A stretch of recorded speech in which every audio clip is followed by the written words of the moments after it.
Ó, tudo bem? Alguém quer mandar beijos aqui?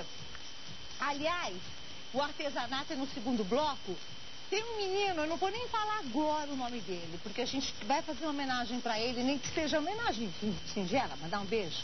Né, Roseli Rafael, aquela pessoa linda que o Dalmo postou na comunidade? Exatamente. Que o Dalmo também é um querido? Exatamente. Eu quase chorei ontem à noite quando eu li aquilo. Gente, é uma responsabilidade fazer televisão, vocês imaginam, porque a gente...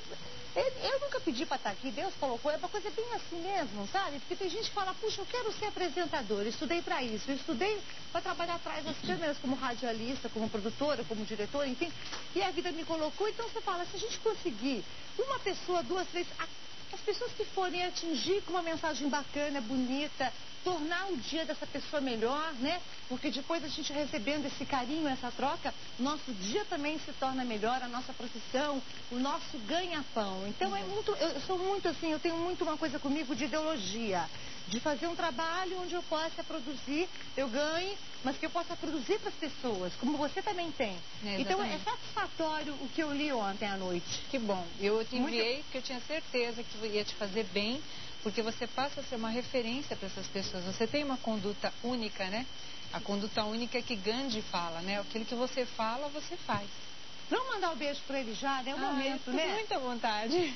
Pode mandar você em primeiro lugar. Ai, Silas, olha, eu tô muito emocionada. O amor que você tem por nós, o carinho que você tem pela Claudinha, os e-mails que você me envia. Ele me acompanha desde o primeiro dia que eu apareci, que foi no seu programa, a primeira vez que fui na TV, ele me acompanha. Ele tem um carinho, acho que um dia a gente tem que até trazer ele aqui, porque ele já sabe fazer meu artesanato. Quem sabe um dia ele vem fazer uma demonstração aqui. Claro. Mas ele tem todas as feiras que eu vou, ele me acompanha. E quando ele tá perto de mim, fica tímido. Eu sou igualzinha a você, Claudinha também é igualzinha a você. Não precisa ficar tímido desse jeito, não, tá bom? Um beijão pra você, boa sorte mesmo. Silas, obrigada pelo carinho também da caixa de fósforo, aquela analogia que você fez.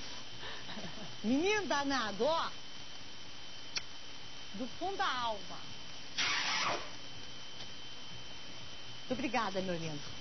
Rô, você vai ensinar hoje a fazer uma luminária, inclusive o tingimento dela.